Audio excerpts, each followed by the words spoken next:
Bem-vindo ao Leadercast, o podcast para quem quer saber mais sobre liderança. Apresentação, Luciano Pires. Bom dia, boa tarde, boa noite, bem-vindo, bem-vinda a mais um Leadercast. Eu sou o Luciano Pires e trago a você um podcast que trata de liderança e empreendedorismo com gente que faz acontecer. Este não é um programa de entrevistas, não tem perguntas programadas nem roteiro definido. É um bate-papo com gente que faz acontecer. E é bate-papo mesmo, cara, informal e sem amarras, que vai para lugares onde nem eu nem meu convidado imaginam. Hoje eu converso com o Roberto Tranjan, um educador de líderes, o homem que criou o conceito da metanoia e que fala de liderança com foco no ser humano. O papo corre solto. É interessante a forma como eu encontro as pessoas para vir conversar comigo aqui, né? Essa pessoa que está aqui hoje comigo, a gente nunca se conheceu pessoalmente, foi sempre virtualmente, mas antes até de ser virtualmente foi através de pessoas que falavam da gente um para o outro, né? Eu faço um evento com um cliente meu uns 4 anos atrás, talvez assim, e lá pelas tantas a gente conversando, ele começa a me contar sobre um processo de mudança na empresa, que ele estava envolvido num sistema de gerenciamento, um treco chamado Metanoia, e me dá um livro de presente, você precisa conhecer esse cara, e blá.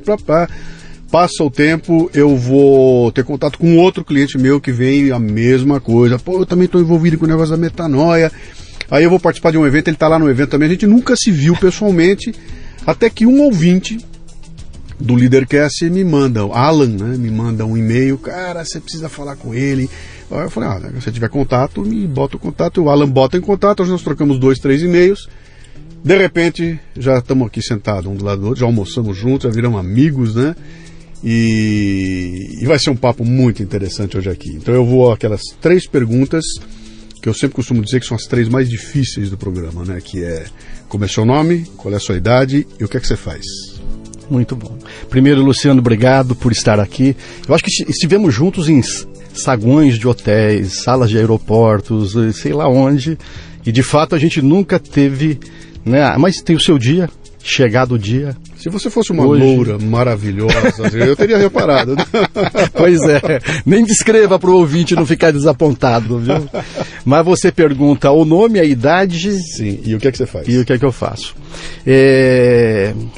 Roberto Adame Tranjan, 59 anos, e a minha missão é fazer com que as pessoas enxerguem aquilo que é essencial. Pessoas enxerguem aquilo que é essencial. Você é pastor? Não. Você é padre? Não. Você é filósofo? Não. Como formação, não. O que é que você faz, cara? Mas que a gente consiga compreender. Enxergar o essencial. Você é um consultor, é isso? O que é que você Fui faz? Durante 14 anos consultor, e foi a partir daí que eu recolhi todo o material e todas as observações e todos os estudos para preparar o que veio a ser então a metanoia. Vem a ser a metanoia, né? Legal. Que já existe também há 14 anos. Então eu tive um primeiro ciclo de 14 anos que era consultoria muito próximo de líderes de empresa, de empreendedores, reconhecendo a história de cada um, os altos e baixos, e tentando compreender as razões dos altos e as razões da baixa, né? E depois 14 anos num processo de educação. Sim. Então, hoje eu escritor, educador, conferencista. Legal. Deixa eu ir lá atrás então, vou pegar o Tranjan lá atrás, deixa eu voltar lá para os anos 70, quando ele deve ter entrado na universidade, alguma coisa para 75, 76, você devia estar por aí. Na universidade. Eu adivinho isso tudo porque eu tenho a tua idade, então não deve ser muito diferente não, né? O que é que você fez? Você estudou o quê? Você tinha como sonho o quê na vida? Qual era? Eu vim do interior do estado do Paraná, e embora eu seja paulista, de São José do Rio Preto, mas minha família morava por lá, meu pai passou por grandes dificuldades, a cidade do Paraná, Paraíso do Norte, e grandes dificuldades, e a família, uma irmã foi para um lado, outro foi para o outro, e eu vim para São Paulo morar com uma avó, isso com 14 anos de idade. Comecei a trabalhar como office boy, mas aquele garoto que vivia nos quintais do interior, vivendo a liberdade do interior, foi chocante aquela estação rodoviária da Júlio Prestes, aonde eu não sabia como é que atravessava a rua. Você estava sozinho? Eu cheguei com minha mãe, mas ela veio para me trazer, né? E depois fiquei por aqui morando com a minha avó. Mas o mais chocante foi trabalhar numa empresa. Né? Não, Quando mas você... não, antes disso, eu tenho que voltar atrás. Tenho que ir lá atrás.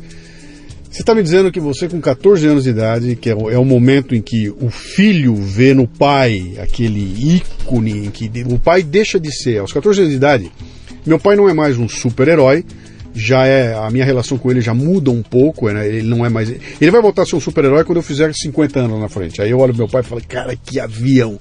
Mas aos 14 anos começa aquele conflito, tudo, mas é uma idade em que começa a ficar claro que o pai é um modelo para o que eu quero e para o que eu não quero ser, né?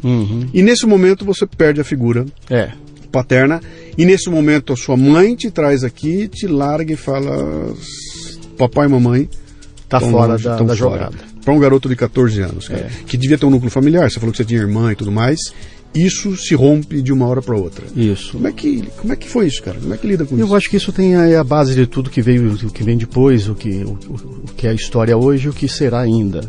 Porque, de fato, o ídolo desmoronou. Meu pai não foi uma referência... Aliás, meu pai é aquele que vivia sempre a situação da escassez. Ele corria sempre atrás do dinheiro e nunca alcançava. Ele passou uma vida correndo atrás do dinheiro e não alcançava. E também vim fazer as pazes com ele ainda em vida muito depois, né? Mas demorou. Foi um bocado de tempo. E eu queria ser alguma coisa muito diferente do que era aquela vida de correr atrás do dinheiro, uma vida na escassez. Então eu queria uma coisa diferente disso. E é interessante como a Metanoia se configura como algo diferente disso, porque a gente prega a abundância, não prega a escassez. Então tem um olhar muito diferente. Você sabe que está me fazendo essas perguntas e há muito pouco tempo me dei conta um pouco das relações de uma coisa com outra. Né? Eu não tinha me dado conta dessas relações. Mas é isso mesmo. E o chocante foi, ao trabalhar numa empresa, perceber que você tem que se enquadrar numa porção de coisas. Isso como office boy? Como office boy, depois em seguida... fui prosperando, mas tem um fato interessante nesse início de carreira, e aí eu já devia ter uns 15 para 16, por aí mesmo, uns 15 anos, 16, que foi um roubo que teve na empresa e todo mundo foi revistado. Luciano, você não sabe o que significa isso? Você ser revistado... Você sentir que é uma suspeita de que você pode ser considerado um ladrão. Isso foi muito chocante. Então e amigos teus é que te revistam, porque o cara que está lá pago para... Então aquilo foi muito chocante para mim. Tanto que a metanoia, ela prega uma relação de confiança, a confiança sobre o controle, e não o controle sobre a confiança. Essa é uma das coisas que a gente prega no nosso processo. Então essas coisas foram marcantes. Bom, e mesmo assim seguimos viagem, né? No trabalho E aí você ali cresce na empresa. Vai, fica lá prospera, mais pouco tempo. 14 anos. 14 anos na empresa. E saí muito bem aprovado. Eu tive uma ascensão muito grande, e várias funções. Saí já quase diretor quase na diretoria com cerca de 30 anos. Com que idade você assumiu uma equipe para comandar? Com 20 anos de idade eu já tinha uma equipe. Eu tinha uma equipe de quase 20 pessoas com 20 anos de idade. Então vamos falar um pouquinho disso aí, que isso aí me interessa muito, esse momento da transição. Quer dizer, você é mocinho, com seus cowboys, todos os seus amigos mocinhos, e no dia seguinte você é índio, no meio dos mocinhos. Ou seja, você é promovido, ganhou o título de coordenador, chefe, supervisor, sei lá que título você tinha, e no dia seguinte você entra para trabalhar e nota que os olhares são diferentes. Nota que as pessoas já não falam claramente o que falavam para você. Você já não é convidado para aquele almoço. Aquele amigo que se abria com você se abre um pouco menos e você passa a ser visto como algo diferente por aquele grupo do qual você fazia parte até o dia anterior, né? Como é que é essa transição, cara? De repente você chega lá e fala, bom, agora não sou só eu, não é só meu chefe dando ordem para mim, é eu comandando e esses caras estão aqui esperando eu dar alguma ordem. Como é que é? Você foi treinado para isso? Alguém te contou como é que era? Não, ninguém contou não. Você entra lá na raça e vai se virando. E você vai descobrindo que quanto mais você prospera, mais sozinho você fica. E isso é o que vai acontecendo. Ou você vai mudando um pouco também mas tem uma coisa interessante, eu era um líder que eu não gostava da secretária, e se você lembrar dessa época, na década de 70, vê se você lembra, Luciano, tinha as baias, e tinha uma secretária na porta, e você era resguardado por uma secretária. Era o tempo do Rottweiler, né? do gerente, né? Rottweiler, ali que todo mundo tinha medo dela. Medo, a secretária sempre... Ela transferia para ela o poder que seria... Eu vou trazer aqui alguma ainda. Eu quero um dia entrevistar aqui uma secretária dessa de carreira legal e tudo, para conversar sobre essa questão do poder da secretária, né? Porque tem um poder absoluto que, em muitos momentos, é maior até que o poder do chefe. Mas não tenha dúvida disso. Ela controla o que ele vai ver, quem vai falar com ele e tudo mais. Tem um negócio ali que, cara, é impressionante. E eu, para aumentar mais o problema que você levanta, eu não queria secretário, eu queria trabalhar numa mesa junto com meus colaboradores. Né? Então, eu queria trabalhar junto com eles. Eu não queria... Então, isso... Por quê? Vergonha? O que é? Não, vontade de estar junto, de interagir, que é o que a gente prega hoje, que é acabar com as caixinhas, fazer uma relação mais horizontal. Eu já pensava isso naquela época, que não devia ter os compartimentos, as escadinhas. Aquela sala legal. teus amigos tudo sentado naquele muquifo, um empilhado em cima do outro, aí te abre uma sala só pra você, cara. Com ar-condicionado, com a secretária na frente ali, não vai abrir mão disso, cara. Pois Porra, como é que é, cara? E digo pra você, você sabe que até hoje eu não tenho sala. Até hoje eu não tenho. Os metanóicos, eles sabem. Eu digo assim, se você tem a sua sala, desfaça. Tudo que você não precisa ter é uma sala de trabalho. Né? Porque você tem que estar onde o cliente está e aonde a tua equipe está. É isso que você tem que fazer. Então, até hoje, eu não tenho sala. Eu aprendi a trabalhar sem sala. Eu tenho um case interessante nisso aí, cara, que é lá nos anos 90, foi 96, 93, eu não me lembro mais exatamente quando foi, a gente mudou, a gente trabalhava era uma fábrica grande, eu já era diretor na época, né? Tinha uma equipe legal, uma equipe grande ali, e a gente trabalhava num lugar tudo meio nas coxas, montado lá, né? Num belo dia a gente muda para um local novo, perto de Alphaville, inclusive, e eu ganho o andar inteirinho para fazer o escritório do jeito que eu queria fazer o escritório. Eu chamo a arquiteta e desenho junto com ela um escritório que para mim era o escritório dos meus sonhos, né? Era o escritório que eu tinha a minha sala vidrada, né? Dentro dela eu via todo mundo, era a única sala que tinha que estava fechada. Uma sala de reunião muito interessante, que naquela época eu já botei mesa de ping-pong, saco de boxe, aquela coisa toda. E o resto não tinha nem baia, eram mesas grandes, onde cada um tinha uma estação. E o meu conceito lá era o seguinte, era sentir aquela coisa do mercado persa. Eu quero ouvir grito, cara, eu quero ouvir telefone tocando, eu quero ouvir nego falando alto, eu quero essa energia toda, eu precisava dela para ter essa sensação de que as coisas estão acontecendo, né? Bom, e quanto mais tinha, mais feliz eu ficava, porque, bicho, eu via aquela povo, e todo mundo agitava, então tinha um maluco que incendiava todo mundo, e eu acreditava que aquilo criava uma energia, e que essa energia é fundamental para um brasileiro funcionar. Não dá para botar o cara trancado no lugar e ficar quietinho, né? E foi fantástico, foi maravilhoso aquilo, até que um dia a gente mudou. E na mudança eu fui parar na ala da diretoria e minha turma ficou num outro lugar, cara. E se desmanchou completamente. Apesar de eu estar numa puta sala maravilhosa, secretária, eu lá no segundo andar, a minha turminha foi para outro lugar. Cara, isso foi mortal. E não havia como voltar atrás, porque eu já tinha ido para era um outro esquema. E foi mortal, cara, quando a gente perdeu esse respirar o mesmo ar, que acho que é isso que tá falando, cara. Exatamente isso que tá falando. Junto com a turma e vivendo o mesmo vibe, né? O vibe é igual, né? Você sabe que a minha carreira termina de executivo exatamente por isso. Eu era gerente regional e era candidato à diretoria. E eu notava que diretores ficavam fechados em salas de reunião, dias inteiros, com fumaças de cigarro, que na época empresa de que era? Instituição financeira. Tá. Instituição financeira, que fuma-se muito, bebe-se muito, depois que termina o expediente. E eu falei, nossa, esse vai ser o meu futuro, eu não quero isso. E era uma carreira cobiçada. Diretoria, vai ficar dentro de sala de reunião, mas eu queria o contato com as pessoas. Sejam elas os clientes, os colaboradores. Ia perder o contato e ia ficar confinado. Então aí eu peço a conta e vou seguir a carreira de consultor. Você pede demissão? Eu peço demissão para tocar meu próprio Muito negócio. Quantas pessoas disseram você que estava ficando louco? Há muitas porque eu era a famosa promessa. Sim. Né?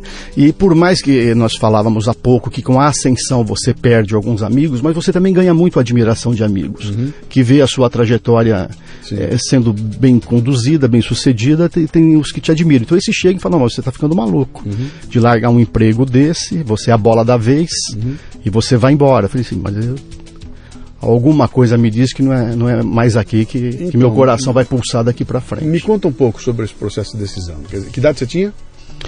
28, 29 anos é quando começa a coceira, né? De agora está na hora de partir por volta disso. Estava casado? Não. Solteiro, sem filhos, tudo mais. Muito bem.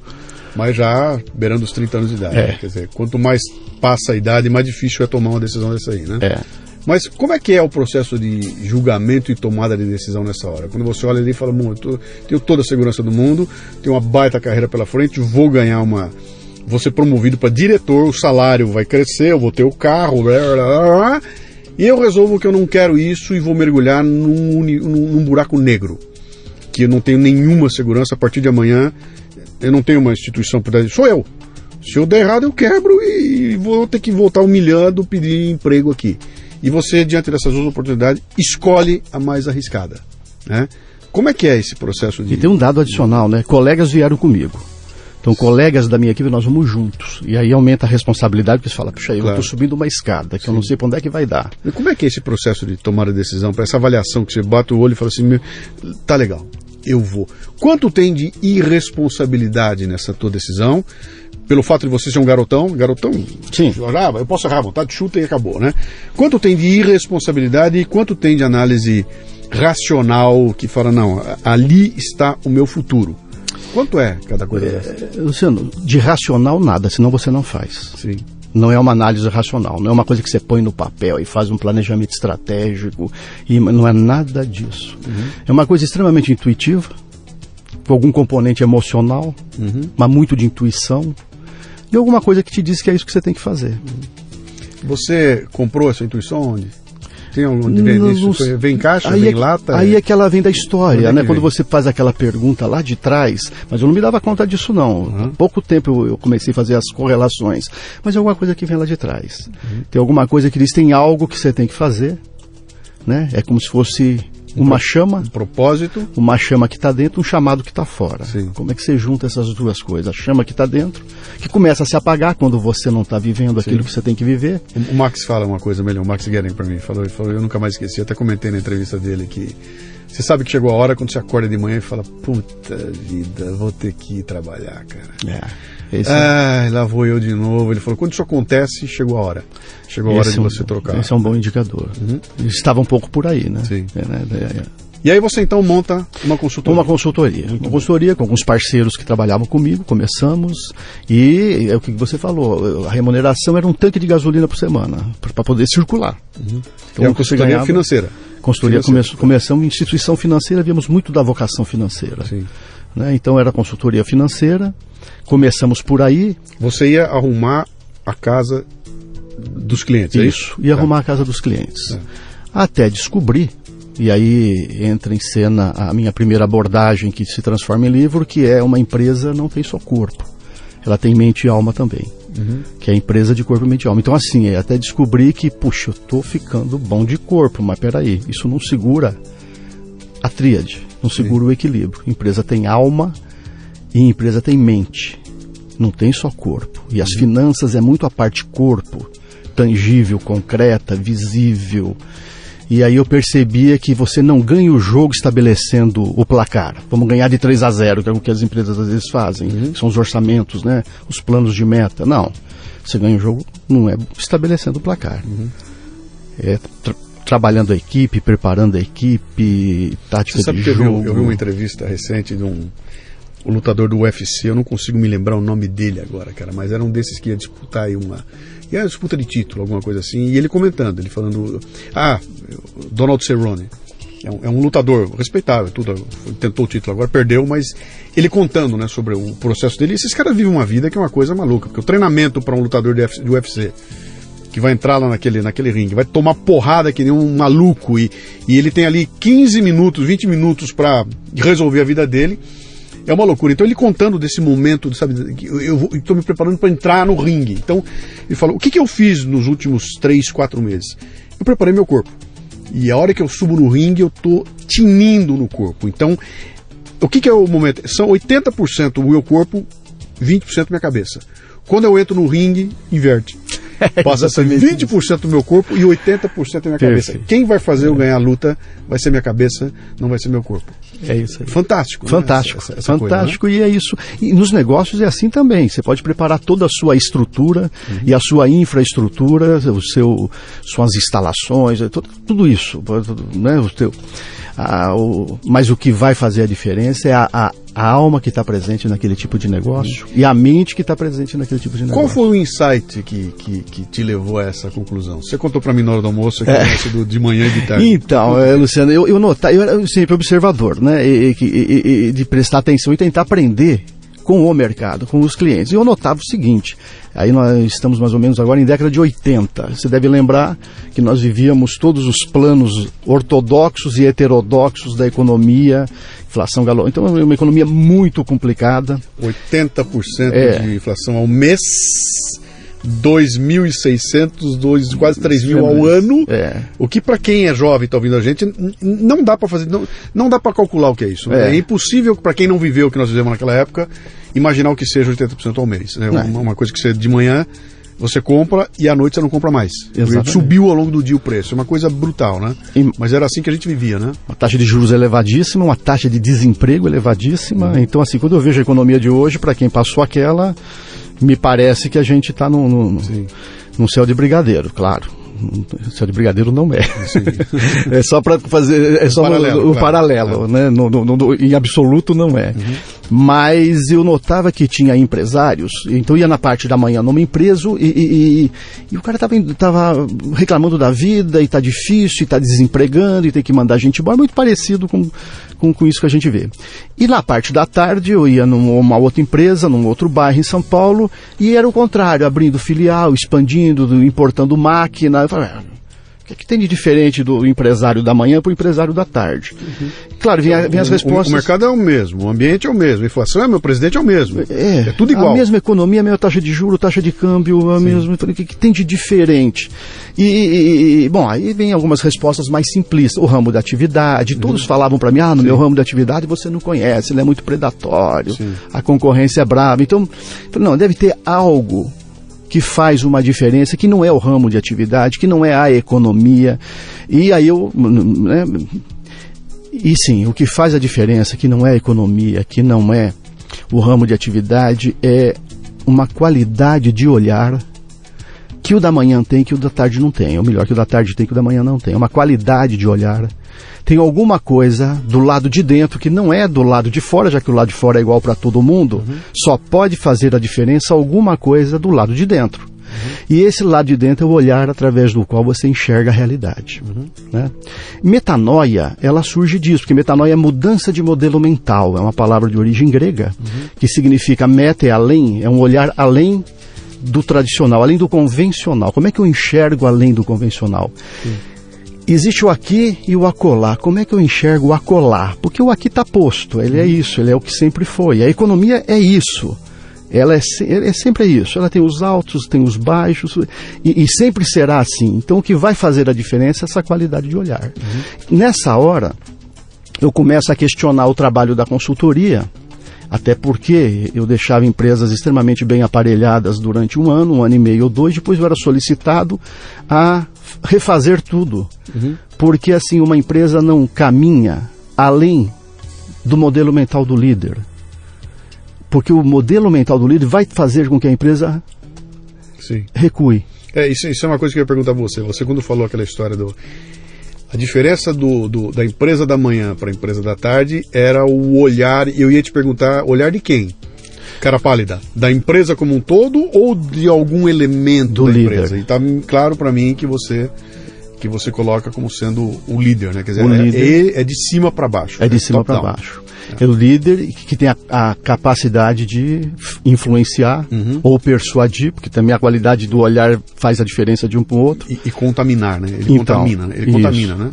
Ele contamina. Se ele tem um olhar de escassez, voltamos para a história da escassez, agora vamos lembrar lá do meu pai, se ele tem uma história de escassez, ele vai infectar todos com esse olhar de escassez. Todos vão ficar contaminados, é só uma questão de tempo.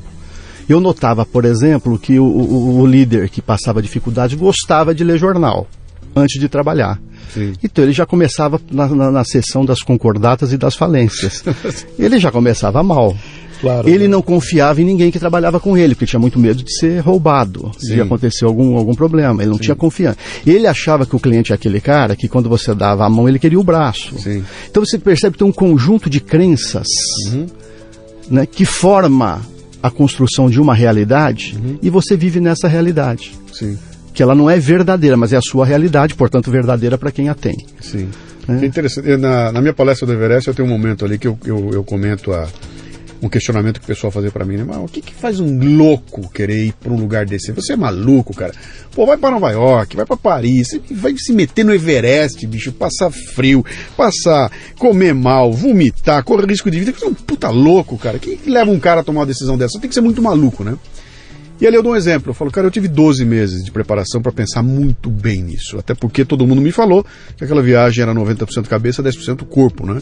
E eu durante 12 meses eu me preparei para isso, e uma das coisas fundamentais desse preparo foi escolher com que olhar eu ia entrar na trilha. Então, a hora que eu botar o pé na trilha, qual é o meu olhar? Então, a primeira coisa óbvia que vem é o seguinte, você tem um olhar crítico, que vai fazer você voltar vivo. Então, entra na trilha com um olhar crítico, que você volta para casa vivo. Porque o que o olhar crítico vai fazer? Ele vai te parar. Cada vez que você falou pro cara, não vai por aí. Não é assim. Você olha, você usa a tua lógica, né? Você pensa logicamente naquilo e fala, não vou por aí. Com um olhar crítico você volta vivo para casa. E a minha avaliação era a seguinte, cara, se eu botar o olhar crítico, eu não vou sair de Katmandu. Eu não vou entrar no primeiro avião. Porque só o primeiro avião já é um risco de cair no aeroporto que tem lá, e o resto ali pra frente é só o inferno. Não tem como entrar criticamente numa trilha dessa. A única escolha que eu tinha era optar por outro olhar, que era o olhar criativo, né? Então eu falo o seguinte, olha, eu preciso manter o olhar crítico para me trazer de volta, mas ele não pode ser o drive da viagem. O drive tem que ser o criativo. O que é o olhar criativo? Cara, é o olhar da emoção, que você imagina, que você desenha as coisas, né?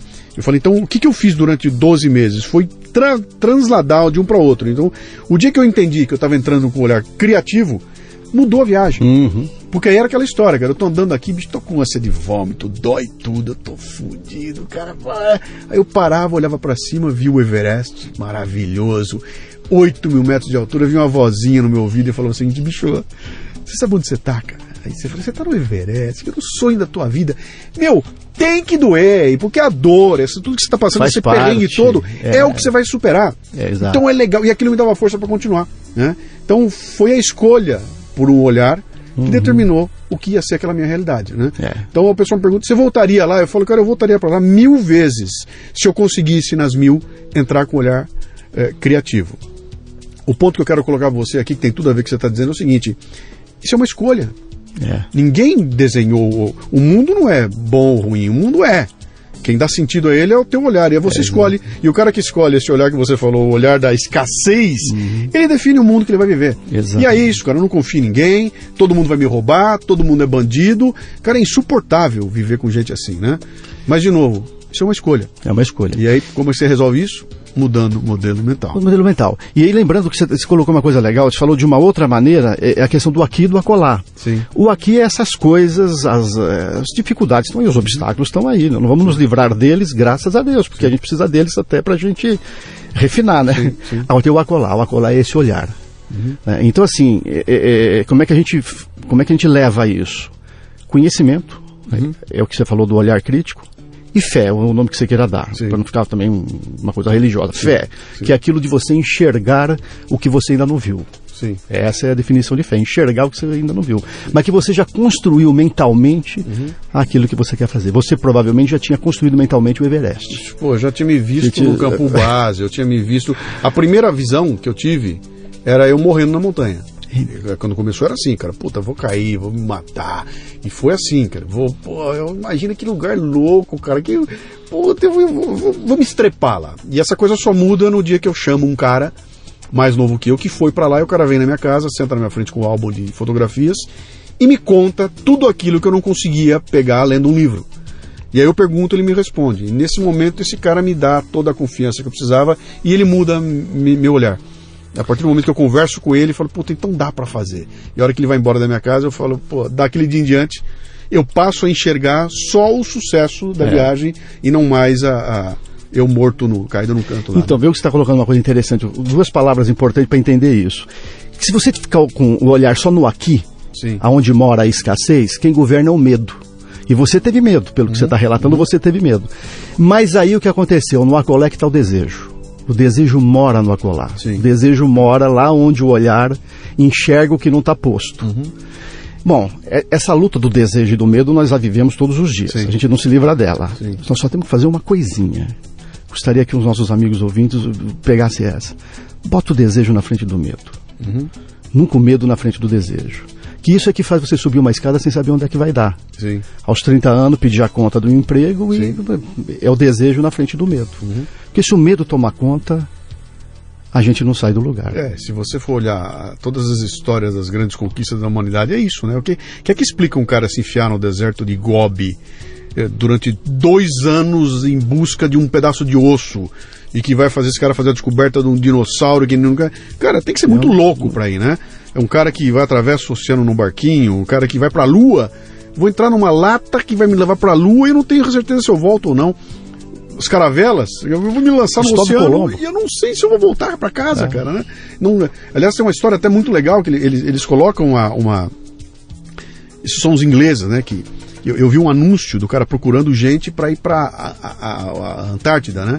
E ele fala, olha, é uma viagem, é só aventura, vai passar frio, vai comer mal, vai ter um risco de vida gigantesco e nós vamos pagar você antes de você sair para você pegar o teu dinheiro e dar para tua família, porque não há garantia nenhuma que você volte. E aparecem 5.000 candidatos para ir. E você fala, quem é o louco? Não, cara, é um cara que vê essa loucura e fala, bicho, eu serei. Um exemplo que está acontecendo agora, você viu que saiu um projeto para escolher gente que quer ir para Marte. E que não vai voltar para a Terra. Quem embarcar só tem ida. Teve 20 mil inscritos, cara, todo mundo quer ir, eu quero ir, cara, mas você não vai voltar mais, dane-se. Pela conquista dessa coisa fantástica, eu estou disposto a não voltar mais para o lugar onde eu nasci. O que é isso, né? É o desejo à frente do medo. Do desejo na frente do medo. E de viver uma experiência.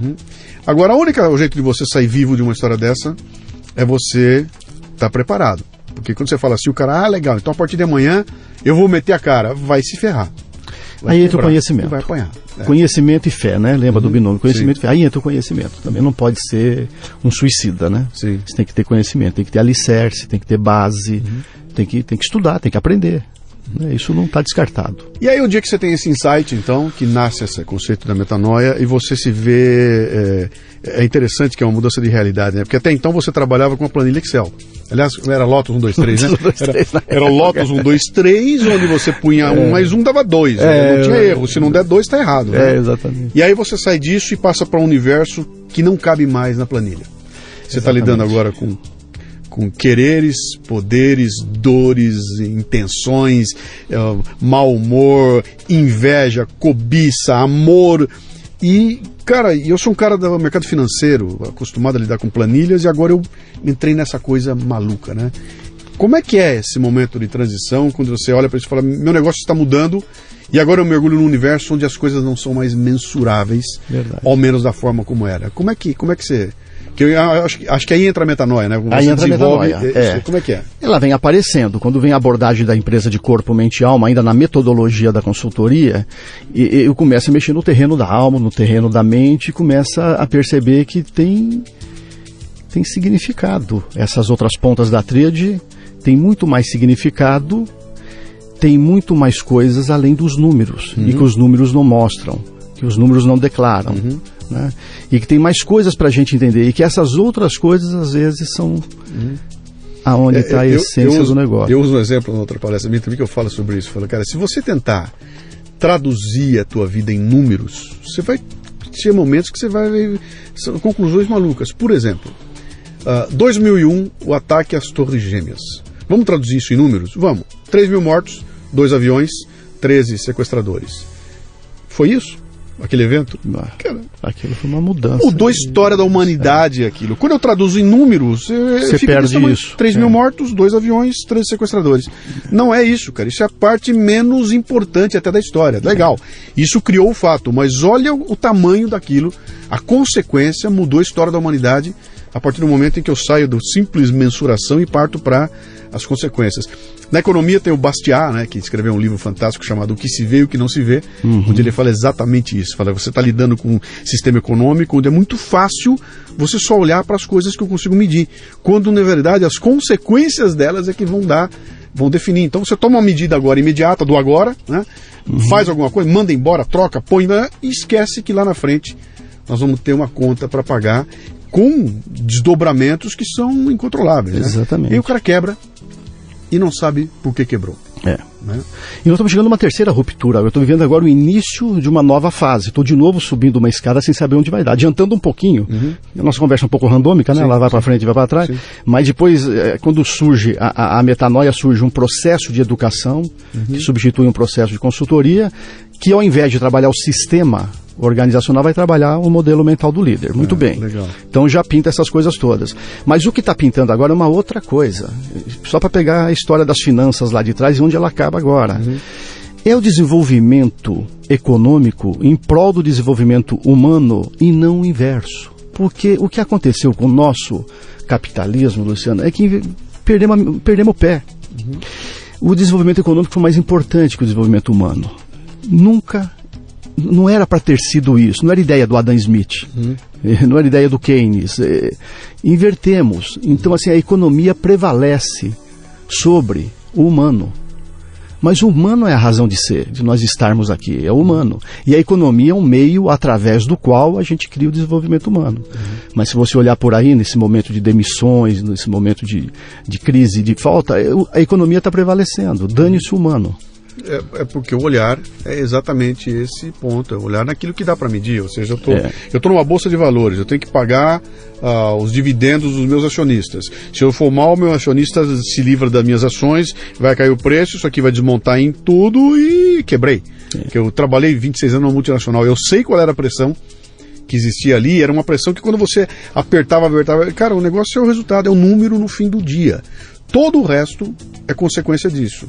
De novo, eu vou para uma outra palestra minha lá, que é do Gente Nutritiva, né, que eu desenho uma empresa e falo o seguinte, olha, toda empresa tem alguns pilares, né? Não importa o que é, não me interessa se você tem um carrinho de cachorro-quente ou se você é uma multinacional, tem pilares. Um pilar é a produção, o pilar do RH, o pilar do marketing, são pilares que mantêm a empresa funcionando ali, né? E esses pilares sustentam o lucro. Então está tudo pousado em cima daquilo. Então se você não tiver esses pilares, o lucro cai, né? Fala, bom, esse é o modelo que todo mundo vende para você. Até apareceu uma crise. Quando a crise aparece, o que acontece, cara? Os caras começam a derrubar pilar. Tá em crise, então bicho, corta o RH, corta o marketing, não tem mais dinheiro do cafezinho. Sabe aquela creche que a gente ajuda porque a nossa empresa tem uma visão pela sociedade? Corta o cacete da creche. Não tem mais dinheiro para creche. Mas como, cara, esse nosso as crianças, não como tem, é que faz? Cara, corta porque nós temos que dar lucro. E aí eu faço a pergunta, vem cá, cara, quem sustenta quem? E aí eu inverto a coisa. Esses pilares só existem porque eles estão apoiados no lucro. Se você tirar o lucro, cai o pilar, cara. Então a conversa é uma e a realidade é outra. Exatamente. Quando chega a crise é que aparece. Então, se eu tenho uma cultura que define claramente o que eu sou, ou seja, eu meço lucratividade da minha empresa olhando para o lucro social, o lucro cultural, o lucro ambiental, o lucro dinheiro financeiro, e isso está claro para mim, eu não posso simplesmente abrir mão de 3 deles para ficar só com o lucro financeiro. Até porque um alimenta o outro. E quando isso acontece, significa que é papo furado. Exatamente. Né? Que é o que a gente mais vê, né? Mas esse é o grande ponto. Então são duas coisas aí. Uma, o olhar de escassez prevalece. Nessa hora ele fica descarado, né? É ainda o olhar de escassez. E falta uma palavrinha fundamental para a vida e para os negócios: coerência. Sim. Aí você percebe que não havia coerência. Havia discurso, mas não havia coerência. Que é o que mais há. Que é o que mais há. Fantástico.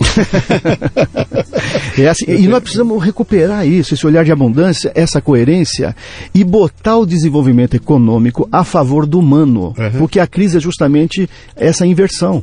Você sabe que tem uma discussão muito interessante esse assunto aí nesse mundo da internet agora, né? O mundo internetico desses grandes processos de trabalhar com criação de conteúdo, que é aquilo que eu faço hoje, vender conteúdo pela internet, etc. e tal, onde há uma discussão muito grande que é o choque da economia da escassez com a economia da abundância, né? A economia da escassez fala o seguinte: compre agora, acaba sábado. Se você não for até sábado, não vai ter mais, cara. Cuidado, aproveite a oportunidade, se não for agora, você dançou. Essa é a economia antiga da escassez. Perfeito. Que tromba quando a gente entra no mercado e que, cara, eu não tenho mais estoques. Não é que eu vou ter 3 canetas, se você não comprar as 3 vai sobrar 0. Não, eu tenho um arquivo no éter, que se você comprar 10, continua tendo o arquivo, cara. Compra 1000, continua tendo o arquivo. Não há mais a escassez do produto de conteúdo. Portanto, não há sentido você dizer só até sábado. Porque não importa o que você quiser, tem sempre no estoque aqui, né? Isso está sendo um impacto brutal nas empresas, porque são 2 discursos totalmente diferentes e que começam a um contaminar o outro no dia a dia. Então eu vou ter um exemplo que eu gosto muito, né? Eu vou fazer palestra. Então eu tenho vários palestrantes aí que eu gosto muito. Um deles é o Dado Schneider, né? E o Dado começa a palestra dele pedindo pro pessoal, falou o seguinte: olha, vamos começar a palestra. Celular, quem tem celular? Levanta, todo mundo levanta o celular. E aí você espera que ele diga o quê? Por favor, bote o celular, desligue ou põe o celular no mute, que é para não atrapalhar a palestra. E ele fala: muito bem, vocês têm celular? Por favor, filmem minha palestra, tweetem a palestra, bota no Facebook essa palestra, porque quanto mais vocês fizeram, mais vocês vão me divulgar e mais gente vai me conhecer. Por favor, abundância. E tem cara que chega lá e a primeira coisa que ele fala: não filme. Proibido filmar, desligue, não pode ver. E são 2 cabeças distintas, 2 economias distintas, uma antenada com isso. Até porque se você falar não filma, aí todo mundo vai filmar, né? E abundância contra a escassez, né? Perfeito. Num mundo que está mudando abruptamente, onde de repente eu começo estava falando disso no almoço, né? A tratar essa coisa da precificação das coisas. Então, eu não pago um tostão pelo podcast que o Luciano Pires põe no ar, porque essa coisa é gratuita, cara. Isso é download gratuito. Você viu que eu vou pagar? Não vou pagar coisa nenhuma. Mas eu compro um CD, porque eu consigo pegar na mão essa coisa de plástico, esse disquinho, é legal, eu consigo entender que vale R$40, né? Eu pago o livro do Luciano por R$35, porque eu consigo pegar esse negócio na minha mão, esse papel, e eu ponho ali no meu armário. Então eu consigo ver, portanto eu consigo pagar. Eu pago R$10 por uma cerveja quente na balada, porque eu consigo pegar aquela lata e consigo sentir. E agora, e essas coisas que eu não consigo sentir? Tua criação intelectual. Pois é. O trabalho que você teve para elaborar aquele e-book que você põe no ar e que o cara pirateia e manda para todo mundo, porque não há o menor sentido em pagar essa coisa, porque não tem papel, eu não consigo pegar, né? De novo, tangível, intangível. Tangível, intangível. Aqui e acolá. Não é uma loucura? E tem mais um binômio aí pra gente colocar no meio dessa história toda. Sujeito e objeto. A economia da escassez transforma o ser humano em objeto. Por exemplo, por que as pessoas são mandadas embora? Na maior parte das vezes porque ela é vista como um item de custo. Ela é uma coisa. Sim. Você precisa se desfazer dela porque ela vai te custar. Ela não é um ser humano, ela é uma coisa. E você precisa se desfazer. O mundo que a gente está entrando, dessa nova economia, tende a ser, ainda tem um pouco dessa mistura que você está colocando. Nós estamos exatamente no embate entre uma e outra, mas tende a ser a economia do sujeito. O sujeito pelo sujeito. Então eu quero o podcast do Luciano Pires por conta do Luciano Pires. Ele não é uma coisa, ele não vai ser um CD, ele vai ser o Luciano Pires com a inspiração que ele tem, com a inteligência que ele tem e o que eu posso interagir com o Luciano Pires. É uma relação sujeito-sujeito que precisa ser conquistada. É uma mudança de modelo mental que muda o conceito de posse. Sim. O que significa posse de um aparelho celular? Significa esse aparelho que está na minha mão, de plástico e que está no meu bolso. Se ele estiver na minha mão de plástico no meu bolso, eu tenho a posse desse equipamento. Isso. E de repente você está falando para mim que eu estou lidando com bytes que estão na nuvem e que não estão no meu bolso. Por exemplo, Eu não compro mais DVD. Eu troquei comprar DVDs e ter minha coleção maravilhosa de DVDs por assinar a Netflix. Nenhum filme da Netflix é meu. Eu não possuo nenhum deles. O que eu possuo? Acesso até eles. Isso dá um conflito na minha cabeça, porque eu gosto muito de olhar para minha coleção de DVD e falar, cara, olha quanto filme eu tenho, né? E de repente, ontem eu estava olhando isso, um monte de CD na minha casa, olhando aquilo e falei, cara, há um ano eu não pego um CD dali, eu nem tenho mais saco para levantar, para tirar um CD, apertar o botão, ligar a coisa e botar lá. Sabe o que eu faço? Eu vou na televisão, acabo, boto em música, anos 70 e deixo tocando. Que o que me interessa, o prazer de ter acesso àquilo, e eventualmente, se eu quero uma determinada música, lá vou eu para a internet, vou procurar no YouTube, vou ouvir de alguma forma o SoundCloud da vida, os esquemas de streaming, entro no iTunes, compro o que eu quiser no iTunes e tenho aquilo tudo comigo ali. Mas, de novo, se eu perder meu celular, eu dancei. Né? Se o meu queimar, eu dancei. Se apagar na nuvem, eu dancei. Então, esse conceito do que é posse... E do que é propriedade. Do que exatamente. Sabe? O que me interessa, ter acesso, usufruir o bem. E não ter o bem, para mim. Né? Interessante. O Murilo Gun fez um trabalho legal sobre isso aí, essa economia da... Que ele fala, a gente fez uma entrevista aqui, ele falava na entrevista, ela fala, cara, eu não quero ter um sofá. Eu quero ter acesso ao sofá. Para mim, o sofá devia ser da empresa que fabrica sofá. Eu vou lá, eu alugo o sofá, uso o sofá, um belo dia mudou o sofá, a empresa vem aqui, tira o sofá velho e bota o sofá novo. E eu estou comprando o usufruto do sofá e não o sofá. É isso aí. Jamais jogar no rio. Não vou jogar no rio o sofá velho porque a empresa vai pegar de volta para reciclar, né? Cara, isso é uma revolução. O Tom Peters dizia, se você puder, alugue seus sapatos. Alugue seu sapato, não tenha, alugue. É mais ou menos a história do sofá que o Murilo falou, né? Quer dizer, o que vale não é mais a propriedade, é a posse, é o acesso. Acesso até melhor do que posse, né? É você acessar aquilo que você gosta. Usufruto, usufruto. E a gente passa a entrar no mundo dos sujeitos e não dos objetos, que eu acho que é uma coisa que precisa ser corrigida. Porque o ser humano não pode ser tratado como objeto. Uma das coisas que mexeu muito comigo quando eu migrei da consultoria para a educação foi ler um livro do Paulo Freire chamado Educação e Mudança. Um livro desse tamanhozinho, mas tem uma frase lá que virou uma chave na minha cabeça. Ele dizia assim, o ser humano é objeto por distorção e sujeito por vocação. Eu falei, é isso. A vocação do ser humano é ser humano. Essa é a busca de todos nós. É triste quando a gente vê as pessoas ainda levando vida de objeto. Né? Você pega aí no trânsito, a correria, o consumo, levando vida de objeto. Mas a nossa vocação é de ser humano. E nós precisamos recuperar a nossa vocação de ser humano. E as empresas, eu acho que é um grande ambiente para a gente fazer isso. Acho que é um lugar apropriado para isso, se o líder comprar essa ideia. Então, isso que eu ia te perguntar. Como é que você leva esse discurso para dentro de uma área financeira, onde tem um controller sentado ali, cujo bônus é calculado pelos números finais, cuja função é cortar, adaptar, fazer com que esses números funcionem, e a vida dele gira em torno de uma planilha. Ele não tem um componente nessa planilha que seja a mensuração desses intangíveis aí, né?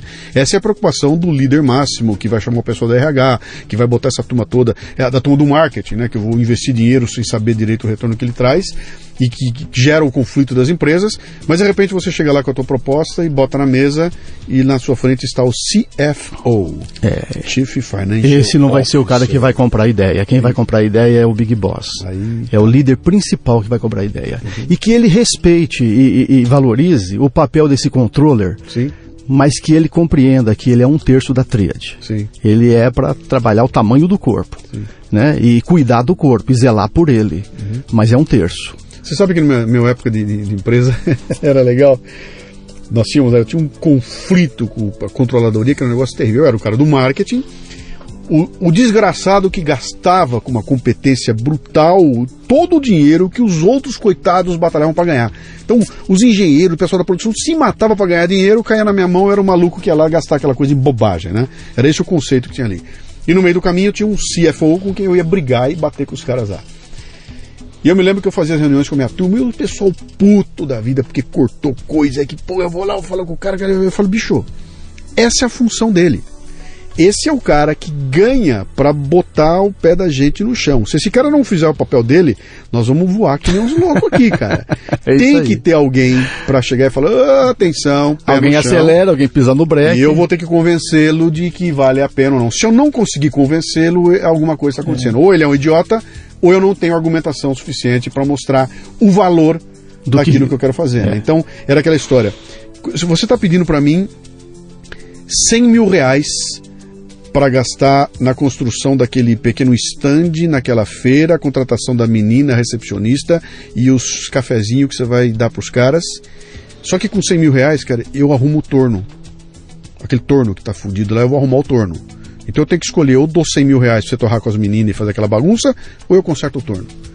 E esse era o pau geral o tempo inteiro. E eu era obrigado a mostrar para ele que havia um valor naquele dinheiro que foi torrado com uma bobeira. E o torno era uma coisa, eram coisas que competiam uma com a outra, né? Mas na cabeça do cara do dinheiro, eu só tenho 100 mil. Dou para quem? Vai para que lado e o outro lado? Que essa é a definição das prioridades, né? Interessante. E aí o controle é importante. Agora deixa eu falar uma coisa interessante que você está colocando. Eu me lembro no tempo das reuniões, que eu participei de muitas no tempo da consultoria, e eu me lembro assim, reunião para as metas e resultados. Então ia o cara de vendas, e o cara do financeiro para levar as planilhas do plano de metas, e às vezes do marketing, bom, e aí fazia a reunião. Aí depois reunião porque a produtividade não está boa, a produção não está boa. Aí o cara da fábrica, da indústria, ia o de suprimentos e de compra, o financeiro com a sua planilha, às vezes ia o de vendas ou não ia, etc. Reunião para falar das pessoas. Sim. Só ia o RH, não ia mais ninguém. Sim. Essa é a distorção ainda, estou voltando de novo no sujeito objeto. Essa é a distorção ainda onde, quando é para tratar de gente, a turma não vai para a reunião, a turma é para tratar de números, Sim. de metas, de compra. Então, essa é as mudanças que precisam ser feitas. Porque o negócio da RH é bobagem. Pois é, né? Mas a única fonte confiável de desempenho e resultados é terrível, né? Ainda são as pessoas. Eu me lembro das altas discussões que a gente fazia. Nós fizemos, teve uma época lá em que eu subi, virei diretor e acabei indo parar no board da empresa. E a gente fazia as reuniões ali, papapá, e eu dizia para os caras, falava, cara, eu só vou acreditar na boa intenção de vocês o dia que tiver um vice-presidente de RH aqui sentado nesta mesa e tendo voz de comando, tendo poder de voto.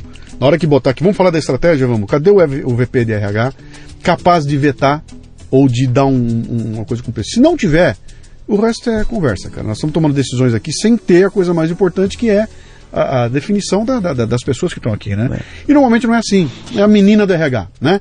A menina, sai a menina do RH aqui e você acaba lidando com isso como um incômodo, né? A empresa é fantástica, tudo, pena que tem gente. Que puta pena que tem. Se não tivesse gente, seria maravilhosa. As máquinas, olha que maravilha, mas tem gente, cara. E aí eu sou obrigado a lidar com essas coisas terríveis, né? Bom, quando você vai vender o teu produto, você está vendendo, o que você oferece, cara? 3 ou 4 vezes você já falou de educador. Você vai lá para dar aula? O que é teu negócio, cara? É um processo de educação, onde as pessoas são postas a viver experiências, para experimentar outros pontos de vista que não aquele que ela já adota na liderança dela ou no negócio dela, para avaliar o tipo de resultado que dá a experiência de um outro ponto de vista e dizer, eu quero ou eu não quero. Porque educação para mim é isso. Educação é você colocar alguém numa experiência que ele possa, avaliar e tomar uma decisão dizendo, isso é o que eu quero, gostei disso. Se funcionou aqui, eu vou experimentar na minha empresa. Dá um exemplo palpável. Palpável? Com uma área da empresa, com alguma... O que é isso? Eu levo um grupo de líderes para Atibaia, que é onde acontece. Eu fico uma semana com eles lá. Nessa semana eles são postos, né, desafiados em algumas experiências. Essa experiência é viver uma nova economia. É viver uma outra abordagem, é experimentar um olhar de abundância, é experimentar você compreender a empresa com corpo, mente e alma, como um organismo vivo, né?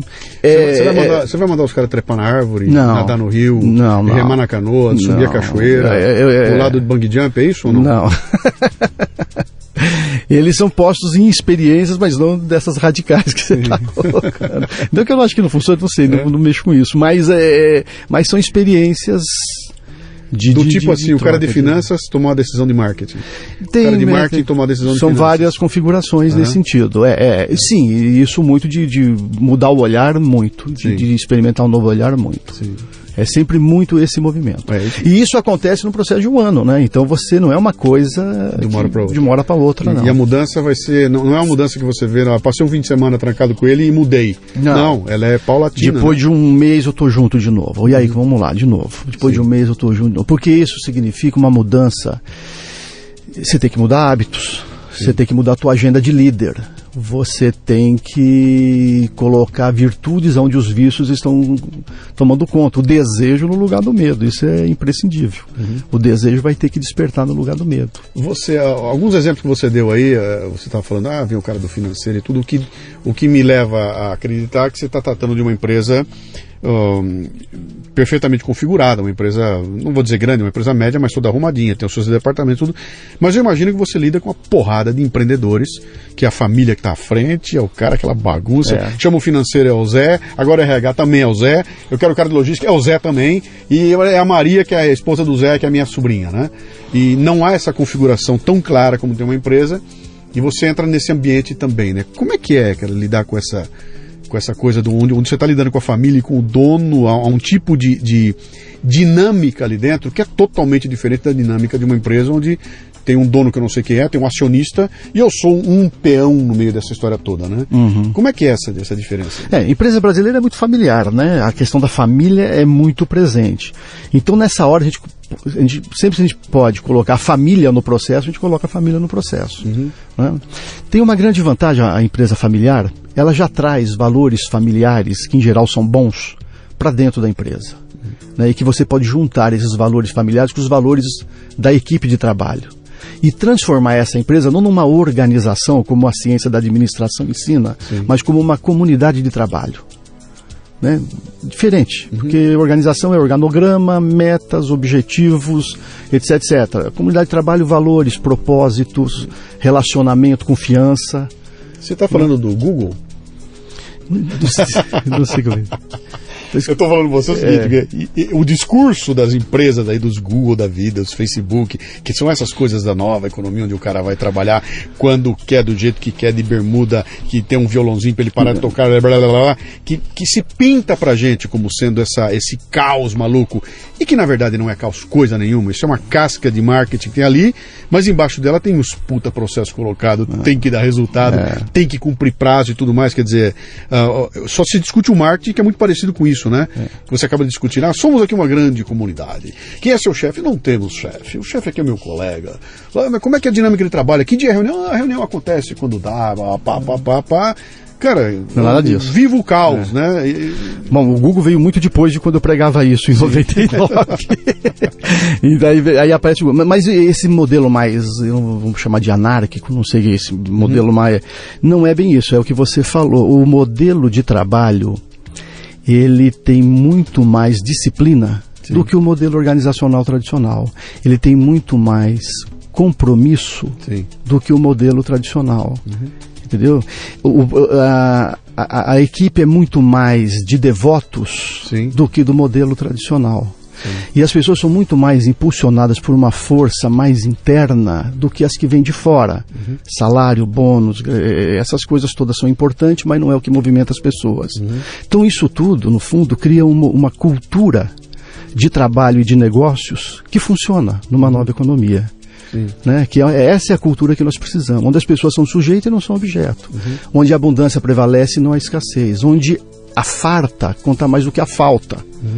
É onde se fala mais de farta do que de falta. Né? Então essas que são as mudanças. Onde o trabalho é mais oba do que ufa. Onde é gostoso trabalhar. Né?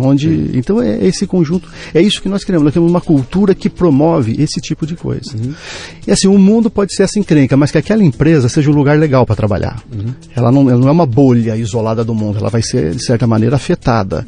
Mas lá dentro, o líder pode assegurar um ambiente de trabalho que seja... Você falou uma coisa na hora do almoço, a gente já tocou rápido no assunto aqui, mas eu queria voltar porque aquilo me impressionou bastante quando você falou o cara do período da manhã, que quebrou, que é um horror, e o do período da tarde, que é o da escassez. E você falou que tem um jeito diferente com que esses caras saem de casa de manhã. Tem. Um sai de casa dizendo o quê e o outro sai de casa dizendo o quê. Um sai de casa assim, lá vou eu para aquela empresa me encontrar com aquele bando de preguiçosos, sem iniciativa, nada criativos, meu Deus do céu, vai ser duro o dia de hoje, né? E aí ele se depara com um primeiro problema na guarita, no estacionamento, tô falando, tá aí, ó, o cara não tem cabeça mesmo, são todos umas antas, né? E aí passa o dia... e o outro sai de casa e fala, lá vou eu me encontrar com uma porção de gente inteligente, criativa, com vontade de trabalhar, com vontade de fazer acontecer. Eu não preciso te dizer, Luciano, que o bom dia do primeiro é diferente do bom dia do segundo. Falta um termo que você faltou isso. Eu vou me encontrar com a minha turma. Olha que legal, né? Onde é que você está? Vou me encontrar com a minha turma. Nós vamos fazer alguma coisa acontecer. E vamos fazer uma coisa. Nós vamos criar alguma coisa juntos. Isso é modelo mental, exatamente. Isso é modelo mental. E agora eu vou extrapolar um pouco essa conversa para trazer esse conceito que você está colocando aqui para nível nação, Brasil, né? O que me parece que está acontecendo com o Brasil hoje, o Brasil perdeu completamente essa ideia de nossa turma vai fazer acontecer, né?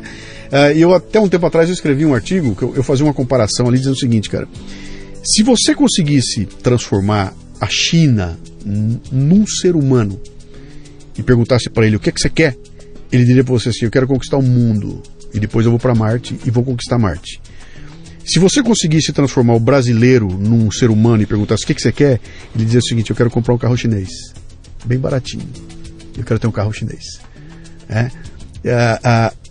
Há uma diferença eu não vou dizer de intenção, mas há uma diferença de visão do grupo. O que você vai dizer? Mas o que acontece na China? Pô, a China tem um cara lá que se você não fizer ele te mata. Aquilo é um país que é fechado, é um negócio militar, é um regime que vai na porrada, que se você tiver mais do que 2 filhos, se apanha, o cara roubou, o cara te mata, etc. O Brasil não, cara. O Brasil nós somos tudo legal, aqui é tranquilo e tudo mais. Mas me parece que em algum momento do projeto, isso me parece que acontece depois dos anos 60, porque até eu consigo olhar para os anos 50 e ver o Brasil dizendo o seguinte, cara, nós vamos conquistar o mundo, nós somos campeão de futebol, a gente tem campeão no tênis, nós somos campeão de basquete, a gente tem um cinema novo dando ideia, pô, nasceu a bossa nova, nós somos o máximo e a gente vai conquistar o mundo. E de repente, depois dos anos 60, essa coisa se perde. E eu não consigo encontrar hoje essa coisa a turma brasileira indo conquistar o mundo porque nós estamos batendo um no outro. Estamos saindo na porrada aqui e me parece que esse é o momento que o Brasil vive, né? Onde eu vou usar o X-Files, né? A série de televisão, o inimigo, a verdade está lá fora. O inimigo está lá fora e nós estamos nos degladiando e quebrando pau aqui dentro de casa, né? Eu acho que esse macrocosmo brasileiro se transfere facilmente para dentro de uma empresa. Ou o contrário, né? A soma dos das empresas e da comunidade se transforma nessa coisa brasileira, onde eu não confio em você, porque você não é o cara legal da minha turma, cara. Você está querendo tirar vantagem. Né? Não confio e quebra essa coisa da confiança e o Brasil chega nesse momento que está aqui. Como é que você enxerga isso? Pensa no Brasil de hoje, como é que você vê essa? Bom, claro, propósito é uma palavra importante. Então nós vivemos hoje uma ausência de propósito. Mas não vivemos o pior dos mundos, não. Nós vivemos um momento significativo da história, equivalente ao da independência do Brasil e da proclamação da República. Por quê? Porque Rico foi para a cadeia, é inédito, nunca tinha ido até então. Isso é novo. Isso traz esperança. Claro, alguns estão indo embora do Brasil porque está dizendo, eu estou perdendo a credibilidade no Brasil. Até Rico é ladrão aqui, então o que nós vamos fazer? Depende do olhar. O meu olhar é um olhar positivo, no sentido de dizer o seguinte, puxa, está acontecendo uma coisa que nós já sabíamos há muito tempo, mas que não rolava. Nós já sabíamos lá no governo do Collor, mas não rolava. Agora está acontecendo. Eu olho de uma maneira positiva. Os 3 P, né? Brasil, cadeia para preto, pobre e puta. Lembra disso? Agora não. Agora você põe mais um... Quando você bota o cara, o dono do Odebrecht tá lá, pera um pouquinho. Alguma coisa mudou. Sim, nesse sentido. Não tem nada de bonito, não, pra gente bater palma. Mas isso é uma conquista importante, ter uma Polícia Federal que está funcionando. Agora, eu não acredito, eu lembro de uma frase do Lenin que dizia assim, as massas são como os trigais, se inclinam ao sabor do vento. Eu acredito no trabalho de célula, eu acredito que se eu mexer na cabeça daquele líder, essa é a minha meu propósito de vida. Eu mudo aquela comunidade de trabalho de 10 a 1.000 ou 10 mil pessoas. E o que eu não acho pouca coisa. Até porque quem faz o vento é o líder.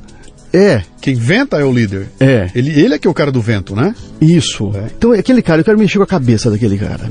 Se eu consigo com ele, mais com ele, mais com ele, e uma porção, a gente começa a criar uma porção de células que vai projetar para fora aquilo que está dentro deles. Porque do que viver o inverso, do que ser contaminado pelo que está fora, contagiar o que está fora com aquilo que nós estamos vivendo. Então a gente pode viver as nossas virtudes, a gente pode viver com as nossas disciplinas, com os nossos valores e oferecer isso. Ah, mas o outro não está agindo da mesma maneira, isso é problema do outro. Nós vamos fazer a nossa parte. E se a gente começar a somar as nossas partes, isso começa a criar uma nação diferente dessa que a gente tem hoje. Qual é o maior desafio dessa tua missão, cara? Eu imagino que você, quando entra numa empresa e explica teu objetivo e tudo mais, o pessoal deve achar legal, pô, que bonito, que legal, que legal, falando de valores, etc e tal. E aí, vamos fazer? Então vamos fazer lá. Onde é que mora o maior desafio, cara? Eu imagino que seja na execução, é você conseguir sair do discurso e entrar na execução. É no olhar. A execução é o mais simples, Luciano. Se você compreende o que e o porquê, o como, que é a execução, é moleza. O como não é um obstáculo. Embora, é muito interessante, quando eles começam no processo, eles querem saber o como. Eu falo, calma. Que é o que dá pra ver. É o que dá pra ver, o como tangibiliza. Eu consigo entender a ansiedade, mas eu digo, calma, vamos devagar. Porque nós precisamos compreender o porquê. E o que? O como vem depois. Primeiro é lá no intangível, né? Lá no acolá, né? Depois nós vamos pro aqui e realizamos no aqui aquilo que a gente desenhou juntos no acolá. Primeiro vamos imaginar juntos. Depois a gente desce pro aqui e realiza de verdade. E é para valer, eu sempre digo é para valer. O nosso processo é para valer, não é processo acadêmico. Deixa eu te contar mais uma experiência minha, porque eu gosto de trazer as coisas aqui para o nível do indivíduo, né? E costumo usar os meus exemplos quando eu vivo essas coisas, né? Eu decidi no meados do ano passado, mais no final do ano passado, que eu ia começar a trabalhar uma mudança de modelo de negócio no que eu faço hoje. Então, hoje eu sou um cara que vivo de fazer palestra pelo Brasil afora e que quero investir mais na criação de conteúdo para fazer negócio com a internet. Então eu quero vender pela internet, quero fazer uma coisa assim. E aí eu comecei a mexer, então de repente eu reparei que eu já tinha montado uma estrutura aqui que está prontinha para fazer acontecer, que é o contrário das pessoas que estão aí fora. A maioria não tem nada do que eu tenho aqui e quer começar do zero. Então vou começar e vou criar um site, né? E eu já tinha tudo montado aqui, então eu comecei a contatar gente que conhece esse assunto e trouxe para cá para conversar com 5 ou 6 possíveis fornecedores que iam me ajudar a botar em prática essa ação todinha. Desses 5 que vieram aqui, 4 queriam começar agora. Cara, você já tem a lista, já vamos fazer, porque a gente faz... O 5º que veio aqui, eu expliquei a história, ele falou, não. Eu quero que você faça o seguinte, me contrata para uma consultoria, eu vou vir aqui, vou fazer 5 reuniões com você, e nós vamos discutir se é isso o teu negócio, quem é você, para quem que você vai ver e que tipo de coisa você está fazendo, porque você ainda não sabe. E isso que está contando para mim é legal, o palestrante que está indo bem, tá, mas eu não sei se isso se traduz para esse novo mundo, né? E aí eu falei, puta, exatamente isso, espera um pouquinho. Então eu atrasei minha ação, tive que apagar aquele fogo que era perto do botão e vamos fazer, falando, não, para tudo e vamos discutir. E durante 6 meses. E no final do ano a gente fez uma reunião e ele apresentou para mim a conclusão do projeto, onde não existe nada ali que eu não saiba, porém, e quando aquela coisa se organizou numa história contada, bicho, virou um enredo. Acendeu uma luz para mim maravilhosa. Eu falei, cara, olha eu aqui inteirinho, olha o que eu já faço, olha onde eu tô, olha o que falta fazer, o que eu preciso para atingir aquela área, que foi exatamente essa história, sabe? Deixa claro o porquê fazer. Por que eu estou indo a caminho disso? Eu sabia que eu queria, mas não sabia o porquê, né? E de repente, quando isso fica claro na minha frente, pô, agora passou a fazer todo sentido no mundo eu terminar o investimento que eu estava fazendo em tal coisa, eu dedicar um tempo maior para um tipo de coisa que eu não fazia porque eu estava ocupado com outras, né? E aí essa coisa deixou claro para mim. Então eu acho que deve ser muito parecido com esse trabalho que você faz organizar. Você construiu um enredo, uma história, porque o negócio tem que ser uma história. É uma história que fecha, você fala, isso aqui conversa com isso, fala com isso tudo é uma história, é um enredo, né? É isso que você fez. Me fala como indivíduo agora, vamos lá, é uma coisa que eu faço em todas as entrevistas que eu venho aqui. Quem está nos ouvindo é um garoto, uma menina de 24 anos de idade, está dentro de um busão, indo para o trabalho, meio puto da vida, porque aquele trabalho não é o que ele quer, o que ela quer. cara, e ela tem aquele problema, vai chegar lá, aquele chefe pentelho, cara, ela vai sentar, vai ter que repetir aquilo todo dia. Que saco, cara, eu vou morrer nesse lugar aqui. O que eu faço? Primeiro olha para dentro de si mesmo e deixa de olhar para fora. Senão a gente só vai ver problema do lado de fora, culpados do lado de fora. E toda vez que a gente arranja culpado do lado de fora, a gente deixa de ser criador, que é o que nós somos, e passamos a ser criaturas.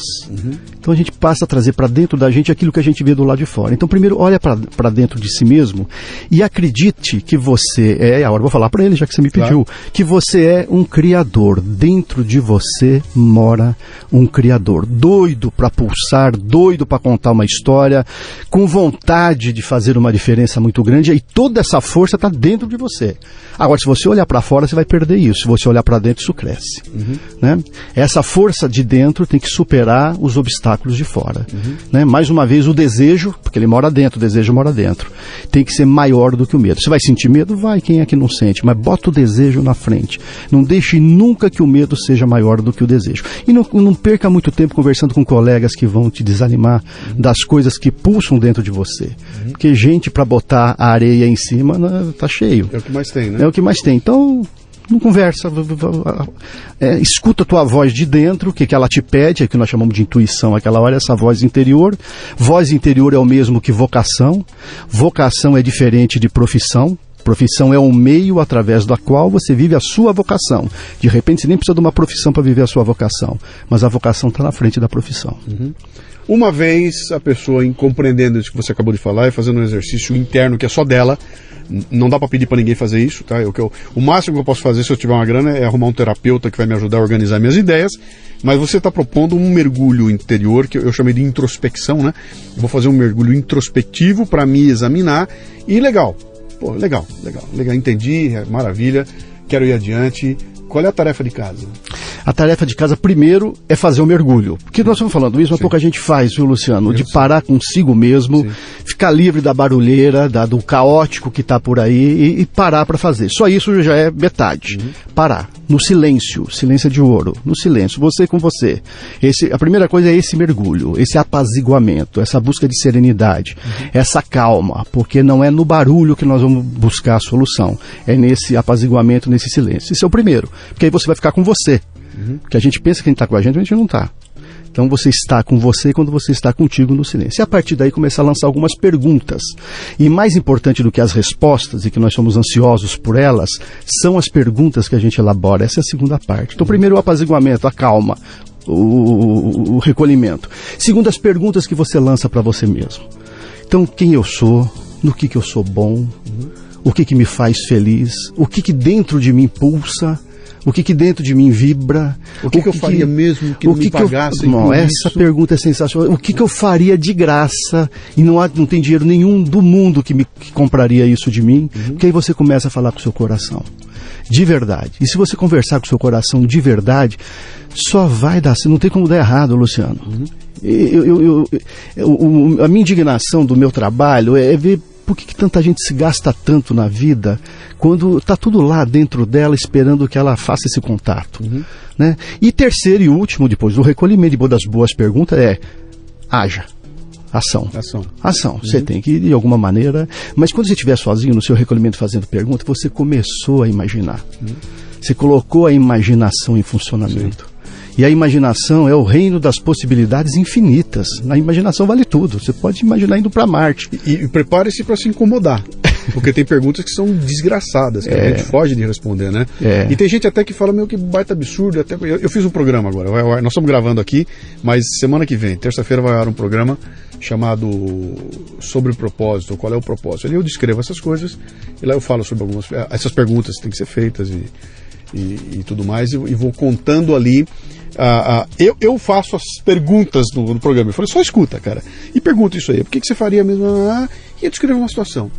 Você consegue imaginar um cara que pegue as melhores habilidades que ele tem, dedique horas produtivas do seu dia para trabalhar essa habilidade para alguém que ele não sabe quem é, para alguém que ele nunca vai ver na vida, pelo simples tesão de poder fazer aquilo, de mostrar que ele sabe aquilo lá?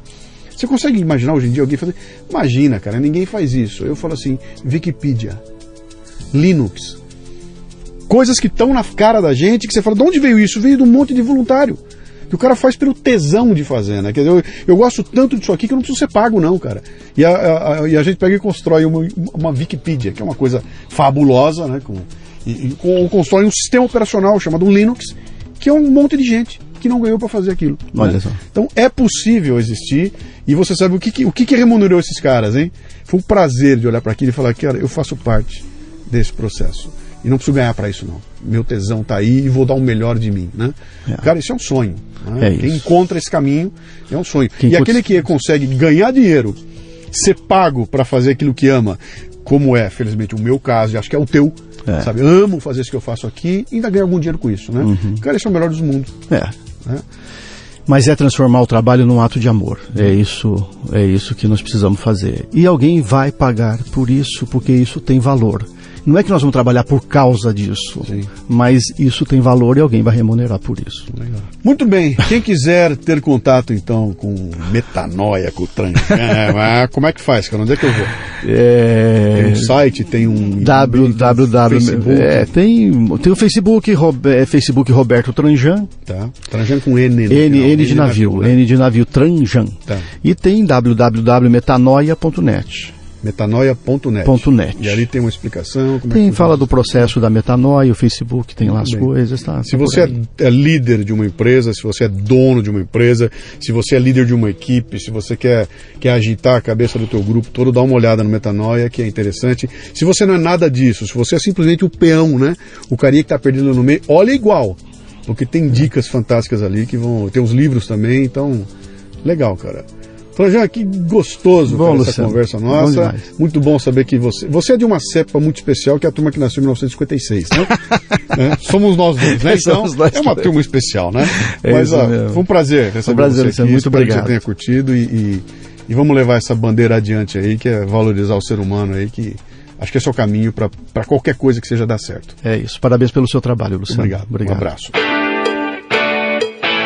O Leadercast chega até você com o apoio da DKT do Brasil, que possui a maior linha de preservativos e géis lubrificantes do país, com a marca Prudence. Além disso, a empresa se orgulha de contribuir com a DKT Internacional, que mantém 21 programas de marketing social em 19 países. Quando você compra um produto da DKT do Brasil, está ajudando a financiar projetos de planejamento familiar e prevenção às doenças sexualmente transmissíveis no Brasil e no mundo. Visite o facebook.com/DKT Brasil. Na hora do amor, use Prudence. O Leadercast é lançado por temporadas e já temos dezenas de entrevistas publicadas. Para livre acesso a todas as temporadas completas, você precisa ser assinante da Confraria Café Brasil. Saiba mais acessando leadercast.com.br.